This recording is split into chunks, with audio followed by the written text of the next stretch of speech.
Hello friends, welcome back to my channel. मैं पिंकी आ गई हूँ आपके सामने ज्योतिष से जुड़े हुए उपाय और उनकी जानकारी लेकर। आज मैं आपको बताऊंगी मोर पंख के बहुत ही चमत्कारी उपायों के बारे में। वास्तु शास्त्र के अंदर मोर पंख को बहुत ही महत्व दिया गया है। जिस भी स्थान पर मोर पंख को रख दिया जाता है वहां की नकारात्मक ऊर्जा नष्ट हो जाती है। यह उस जगह के वास्तु दोष को खत्म कर देता है। वास्तु शास्त्र के अंदर मोर पंख को घर में रखने के कुछ नियम बताए गए हैं। अगर उन नियमों का आप पूरी तरह से पालन करते हैं तो आप अपने जीवन में बहुत ही चमत्कारी फायदे उठा सकते हैं। मोर पंख बड़ी ही आसानी से मिलने वाली वस्तु है, लेकिन बहुत ज्यादा चमत्कारी है। इसके चमत्कार जब आप सुनेंगे तो आप हैरान रह जाएंगे। बहुत ही अद्भुत वस्तु है। तंत्र शास्त्र के अंदर भी इसका बहुत ज्यादा प्रयोग किया जाता है। जो तांत्रिक होते हैं, ये एक तरह का ऐसा यंत्र है जिसे तांत्रिक किसी को वश में करने के लिए, सम्मोहन करने के लिए, शत्रुनाश करने के लिए, अपनी क्रियाओं की सिद्धि करने के लिए प्रयोग में लाते हैं। लेकिन आज हम सात्विक प्रयोगों के बारे में बात करेंगे कि कैसे मोर पंख के द्वारा आप अपने जीवन की सभी समस्याओं को खत्म कर सकते हैं।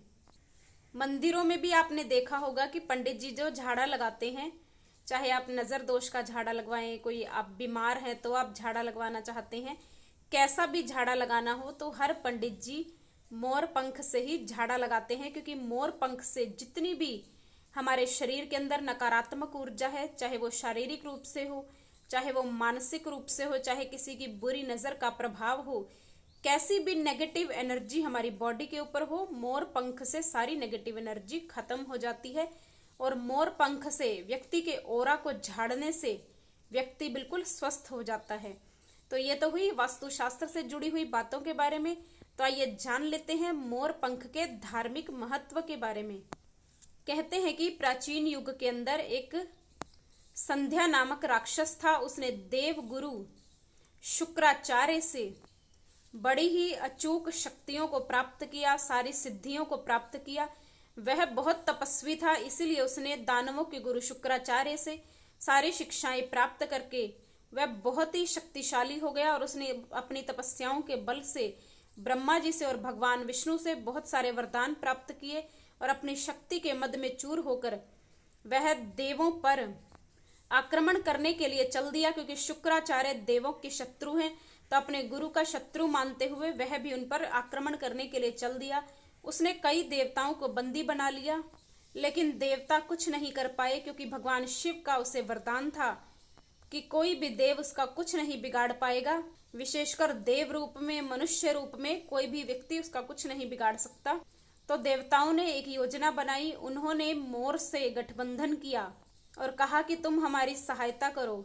सभी देवताओं ने मोर में प्रवेश कर लिया और देवताओं की शक्ति से वो मोर बहुत ज्यादा शक्तिशाली हो गया, बहुत ज्यादा पावरफुल हो गया। और जब असुर नामक राक्षस का और मोर का युद्ध हुआ तो मोर ने बहुत ही विशालकाय रूप धारण कर लिया और विशालकाय रूप धारण करके उस राक्षस का अंत कर दिया।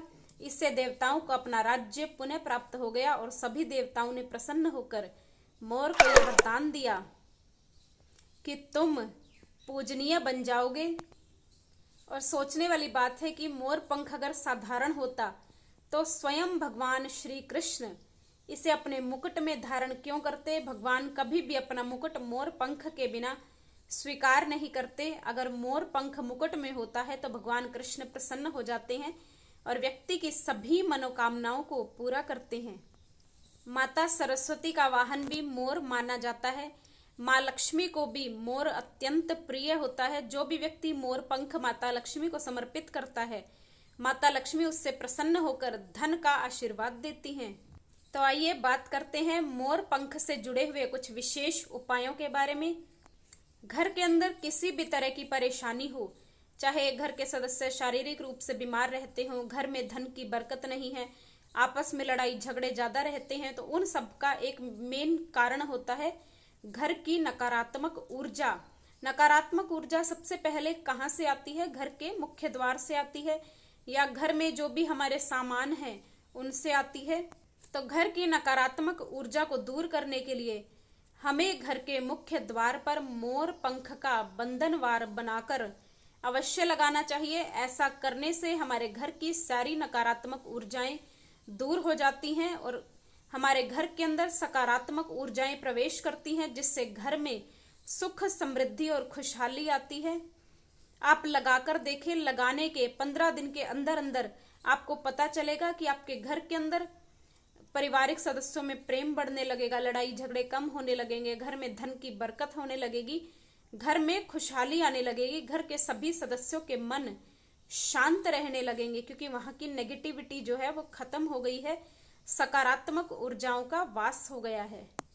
अगर आपके बच्चे पर बुरी नजर का असर है, उसे बुरी नजर लगी हुई है, तो रोज रात को सोते समय उसके तकिए के नीचे एक मोर पंख रख दें और अगले दिन सुबह उसे जल में प्रवाह कर दें। जो बहता हुआ जल होता है उसमें डाल दें। ऐसा करने से आपके बच्चे की सारी बुरी नजर दूर हो जाती है और आपका बच्चा धीरे धीरे स्वस्थ होने लगता है। स्टूडेंट्स जो हैं उनका पढ़ाई में मन नहीं लगता, उनकी याददाश्त कमजोर है, पढ़ा हुआ याद नहीं रहता, पढ़ाई के अंदर कंसंट्रेट नहीं कर पाते, तो उनको एक मोर पंख घर के मंदिर में माता सरस्वती के आगे रख दें। माता सरस्वती की कोई मूर्ति ना हो तो अपने मोबाइल के अंदर ही फोटो लगा लें और उसके आगे मोबाइल मंदिर में रख दें और उसके आगे एक मोर पंख रख दें। 11 दिन तक ओम ऐं सरस्वती नमः मंत्र का 11 बार जाप करें और 12वें दिन वो मोर पंख आप अपनी बुक के अंदर रख लें। ऐसा करने से आपका अपनी पढ़ाई के अंदर कंसंट्रेशन बढ़ेगा, आपकी याददाश्त बढ़ेगी, आपका मन पढ़ाई में लगने लगेगा और जो आपने पढ़ा हुआ है वो याद रहने लगेगा। मोर पंख बहुत ही अचूक और चमत्कारी होता है, जिससे हमारे जो मस्तिष्क की जो नेगेटिव एनर्जी है वो दूर हो जाती है। और बुक में रखा हुआ मोर पंख जब हम बुक्स खोलते हैं तो हमारे मन पर सीधा असर डालता है, हमारा मन, हमारा मस्तिष्क शांत हो जाता है, खुश हो जाता है।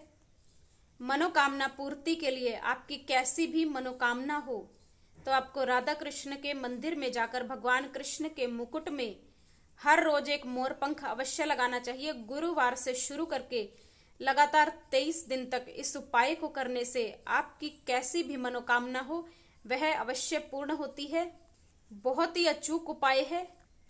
कोई शत्रु आपको परेशान कर रहा है, बार बार आपको नीचा दिखाना चाहता है, तो मंगलवार या शनिवार के दिन मोर पंख पर हनुमान जी के बाएं पैर का सिंदूर लेकर उस व्यक्ति का नाम लिख दें और 7 बार हनुमान चालीसा पढ़ें। हनुमान चालीसा पढ़ने के बाद वह मोरपंख आप बहते हुए जल में प्रवाहित कर दें। इससे धीरे धीरे आपका शत्रु शांत होने लगेगा और आपकी शत्रुता उससे खत्म हो जाएगी या फिर वह चुपचाप बैठ जाएगा।